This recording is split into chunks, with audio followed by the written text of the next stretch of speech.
Assalamualaikum warahmatullahi wabarakatuh.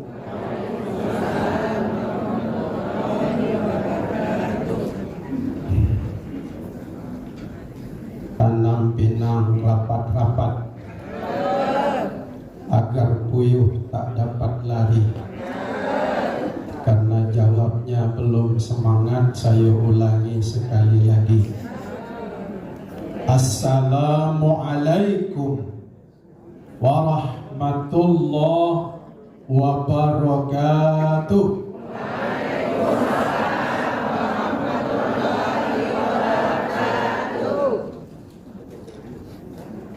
Alhamdulillahilladzi ja'alana wa iyyakum min ibadihil muttaqin wa addabana bil Qur'anil Karim wa haddaba akhlaqana bis sunnati sahibil khuluqil azim. Asyhadu an la ilaha illallah wahdahu la syarikalah wa asyhadu anna Muhammadan abduhu wa rasuluh. Allahumma fassalli wa sallim wa barik ala sayyidina Muhammad wa ala alihi wa sahbihi ajma'in, amma ba'd. Qala Allah Ta'ala fi kitabihil karim, Bismillahirrahmanirrahim. Yang kencang Allahnya, Bu. Ya. Wa kullan naqussu 'alaika min anba'ir rusuli ma nuthabbitu bihi fu'adak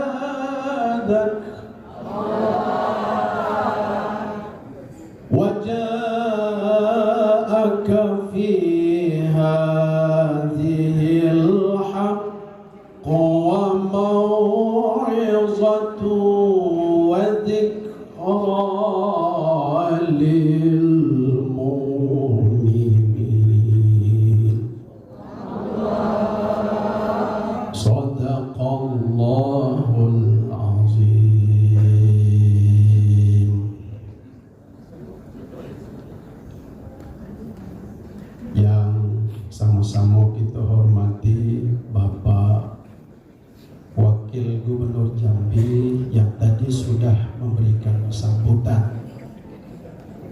Kita selalu berdoa semoga Bapak Gubernur dan Bapak Wakil Gubernur diberikan kesehatan, panjang umur, murah rezeki, sehingga dapat menuntaskan tugas kewajibannya sebagai seorang gubernur dan wakil gubernur Jambi. Amin.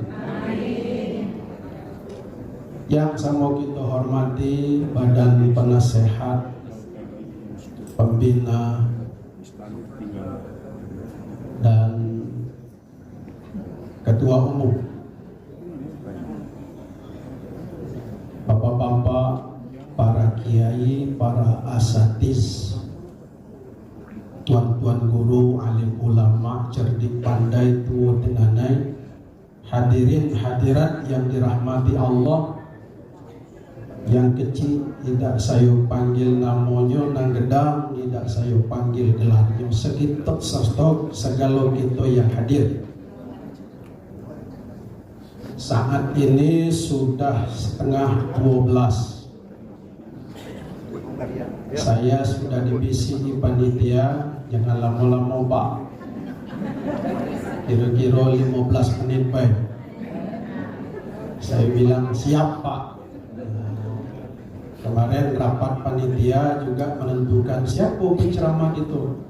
Itu menggunakan produk dalam negeri. Jadi ketua kita ini luar biasa, Pak Haji Iskandar. Jadi memanfaatkan produk dalam negeri. Saya adalah sekretaris lembaga dakwah Nahdlatul Ulama. Saya diamanatkan untuk memberikan tausiah seputar Isra Mi'raj. Sebenarnya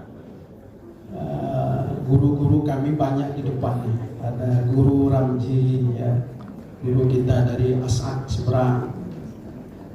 Mohon izin guru. Di sana ada Profesor Dr. Mukhtar Latif. Mohon izin. Ya. Baik Bapak Ibu, karena sudah setengah 12, ikan sepat, ikan gabus, ikan lele lebih cepat, lebih bagus daripada obat lele. Iya. Ikan mujair, ikan seluar. Kalau sudah cair, sayur pun pulang. Apa yang cair itu Ustaz? Air minum. Iya. Bapak-bapak, ibu-ibu hadirin yang dirahmati Allah Subhanahu wa taala, peringatan Isra Mi'raj tiap tahun kita laksanakan. Saya baca dalam sebuah buku yang dikarang oleh Syekh Najamuddin Al-Waiti, Rahasia Isra Mi'raj. Dia mengatakan bahwa perjalanan Isra Nabi Muhammad sallallahu alaihi wasallam dari Masjidil Haram ke Masjidil Aqsa Palestina, ternyata saya lihat beliau tidak langsung menuju ke Masjidil Aqsa, Pak.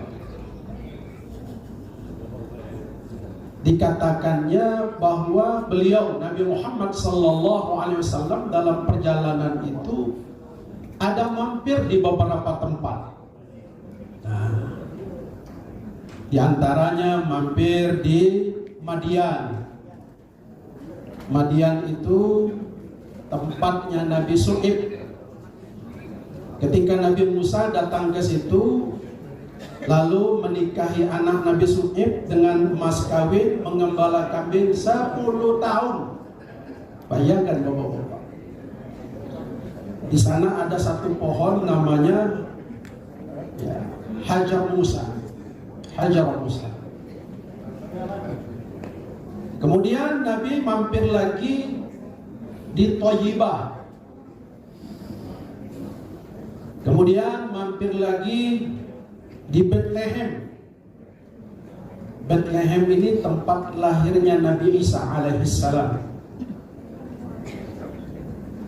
Kemudian mampir lagi di Palestina, di Bukit Tursinah. Maaf, ada 4 tempat Nabi Muhammad mampir di situ.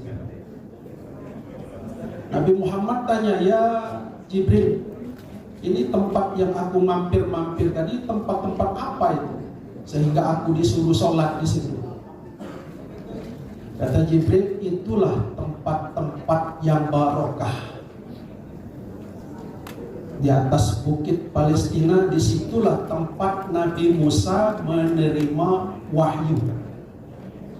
Di situ tempat barokah. Maka Nabi diminta untuk sholat di situ. Apa pelajaran yang bisa kita ambil di situ, bapak-bapak, ibu-ibu? Ternyata ini pelajaran bagi kita bahwa kalau kita berjalan jauh, jangan lupa mampirlah di tempat-tempat barokah. Sebagaimana Nabi Muhammad mampir di tempat-tempat yang barokah itu tadi. Bethlehem, Bukit Tursinah, ini tempat barokah. Mampir, tidak langsung ke Palestina, tapi mampir. Pelajaran yang bisa kita ambil adalah mampirlah di tempat-tempat barokah kalau berjalan jauh.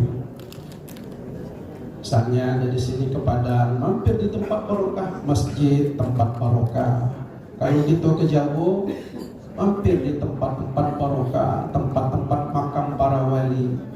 Inilah yang dicanangkan Mbah Hashim di dalam risalah Ahlus Sunnah wal Jamaah. Terang dia bilang, harus mengambil barakah. Dan ini senada dengan firman Allah Subhanahu wa taala, ya ayyuhalladzina amanu taqullaha wabtaghu ilaihil wasilah. Wahai orang yang beriman, bertakwalah kepada Allah dan carilah jalan yang mendekatkan dirimu pada Allah Subhanahu wa taala. Cari tempat-tempat barokah, cari waktu-waktu yang barokah. Di sana ada keberkahan. Nah, tuh bapak-bapak ya. Kadang-kadang sholat kita ini nak ngandalkan masuk surga. Kadang sholat banyak lalu lupa ketimbang ingat. Ya, assalamualaikum baru ingat. Nah, berapa rakaat tadi? Sholat itu yang mau kita andalkan masuk surga. Nah, paling tidak sholat jalan terus, mencari barokah pun jalan. Di masa Nabi, kita kenal dengan panglima perang dalam Islam, Khalid bin Walid. Ketika dalam perang, mau perang, dia kehilangan topinya itu. Bapak-bapak, mau berperang kehilangan topinya, dicari-cari. Apa kata kawan yang lain? Ini ada topi yang bagus. Oh, tidak bisa. Kenapa? Karena di dalam topinya itu ada rambut Nabi.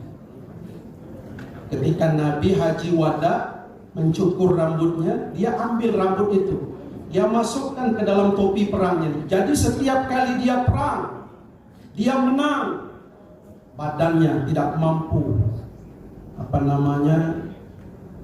diseset dengan pedang apapun. Kenapa? Ada keberkahan rambut Nabi. Nah, cuman jangan pula jadikan nanti rambut itu bawa berperang atau bagaimana nantilah. Nah, itu khususon nampaknya kan. Kemudian ada lagi bapak-bapak,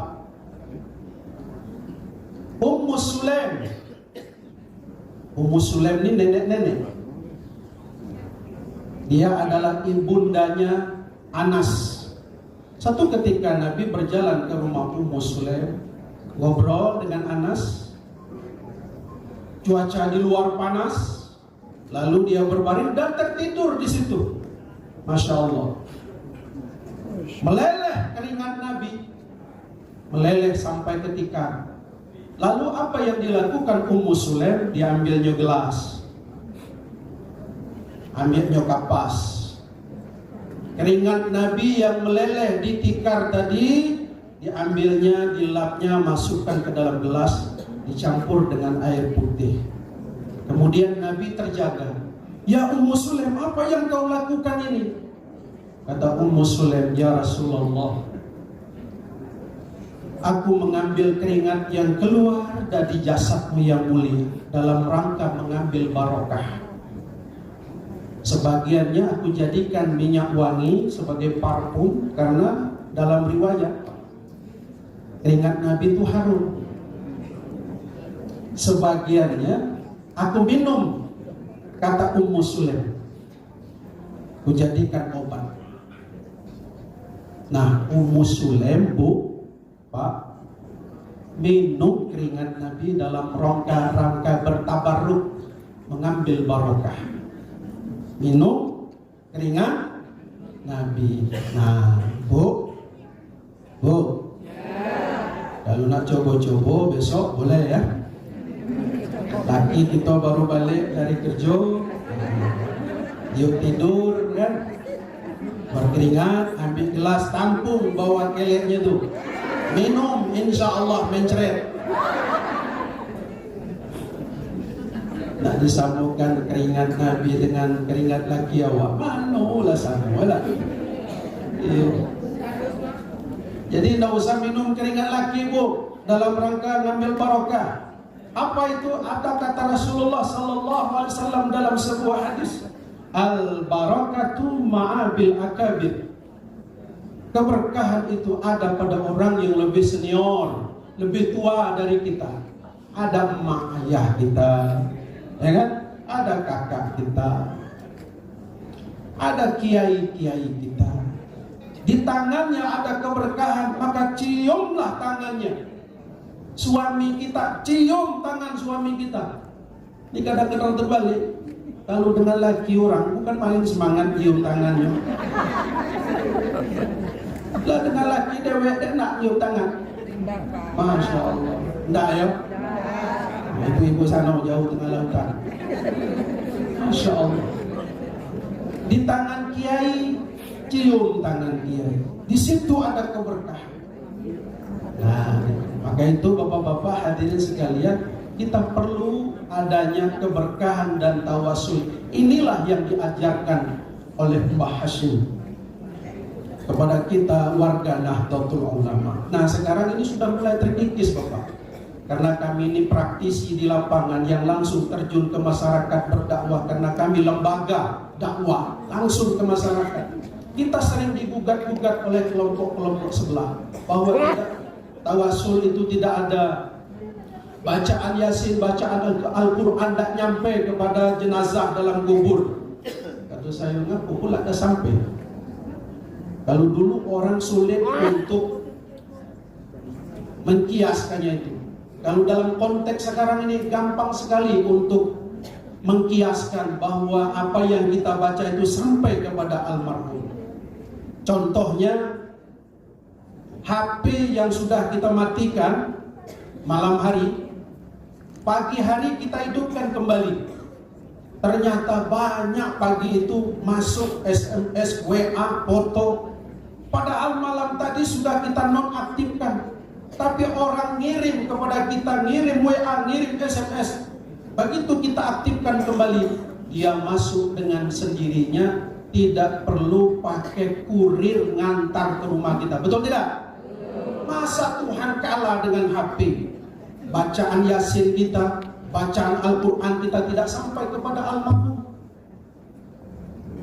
Maka oleh karena itu sangat mudah sekali untuk menjawab secara logika. Karena kadang-kadang mereka kawan yang sebelah tidak terima dengan logika, tidak terima dia dengan dalil-dalil. Lalu kita pakai dengan logika. Bapak Ibu hadirin sekalian yang dirahmati Allah Subhanahu wa taala. Terus dalam perjalanan Nabi juga melihat ada orang yang mencakari mukanya dengan kuku-kuku yang tajam. Jibril, apa ini? Inilah gambaran umat di akhir zaman. Orang yang suka menghibah, menggunjing orang.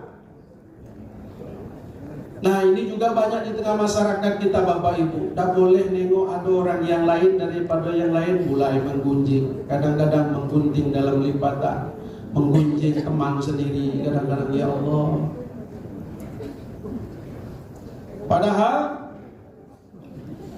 dalam Al-Quran sudah tegas, ya ayyuhalladzina amanu jtanibu katsiran minadh-dhann inna ba'dadh-dhann ismun wa la tajassasu wa la yaghtab ba'dukum ba'dha ayuhibbu ahadukum ay ya'kula lahma akhihi maitan fakarihtum. Wahai orang yang beriman, jauhi daripada buruk sangka. Jangan menghibah, menggunjing orang. Sebab itu sama dengan makan bangkai saudara kita yang sudah meninggal. Ya Bu ya. Kadang-kadang bu sini Bu. Ada apa? Ada lah cerita. Apa ceritanya? Sini Bu. Ibu tengok ibu yang itu nah. Itu jilbab itu kredit tuh. Dalam pengajian. Masya Allah. Apa yang dipermasalahkan? Dia yang kredit, dia yang bayar. Udah ada apa dengan kita? Sudahlah, itulah pula kelebihan ibu-ibu daripada bapak-bapak. Ya Pak ya, saya tanya bapak, mana banyak jilbab ibu dengan kedua bapak? Banyak jilbab? Warna kuning, warna pink, warna ungu kan? Ada yang 2 kali bayar, ada yang 3 kali bayar. Ya sudahlah, biarkanlah. Tuh ada bapak, ada istrinya. Pak, izin Pak ya, aku nak pergi ngaji. Apa kata lakinya? Kau ngaji, pening kepala aku. Nah, ngapa pula? Ngaji kan bagus Pak. Yo, kata lakinya. Kau ngaji 5 majelis taklim, ke-5 majelis taklim tu kau ngambil baju seragam, aku nanti tukang bayar. Ya Allah. Jadi itu ya, dah kita dah usah buruk sangko. buruk sangka ini banyak sekarang ya Allah, menghabiskan. Ya kumul hasad fa inna ta'kulul hasanat. Jauhi buruk sangka, sebab buruk sangka itu akan memakan perbuatan baik yang kita lakukan. Habis pahala gitu. Nah, saya akhiri, ini udah terakhir nih. Nah, jadi ada cerita kampung Pak, cerita pengantin baru. Jadi pengantin baru ini pada malam hari, jadi mertuanya ini buruk sangka. Pas malam pertama pengantin baru itu istrinya sakit gigi.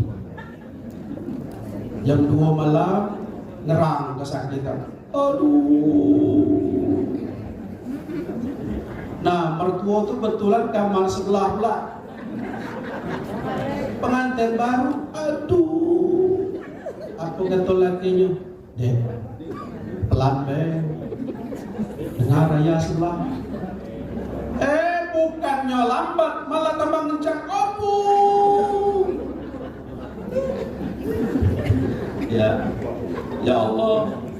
Apa kata lakinya? Sudahlah dek, kalau gitu tunggulah dulu sampai pagi. Pagi besok baru kita cabut. Nah, ayah sebelah tambah panas. Kata ayah, nunggu besok pagi baru cabut. Mati anak awak.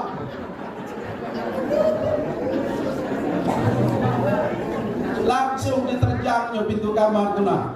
Cabut ini juga. Apa kata anaknya? Ini Naya sakit gigi. Nah, itu salah sangko itu lah. Ya Pak ya, salah kaprah.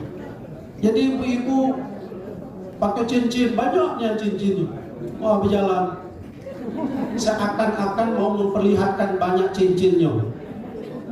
Begitu dia duduk, rupanya stroke ibu tuh. Nah, begitu jangan salah sangko dulu kan.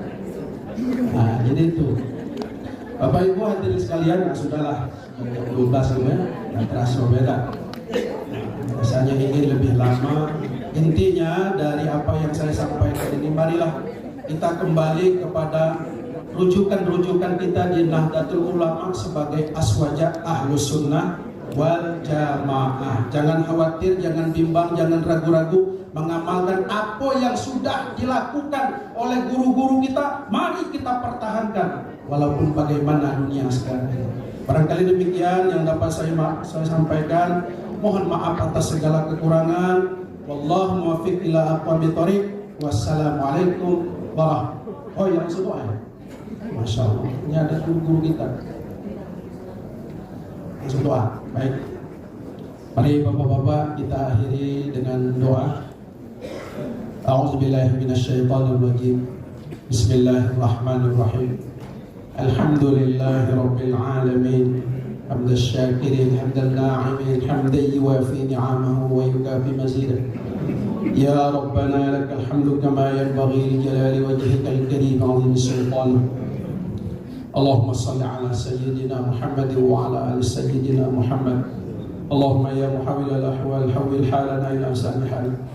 Bihawlika wa quwwatika ya aziz ya muta'al birahmatika ya arhamar rahimin.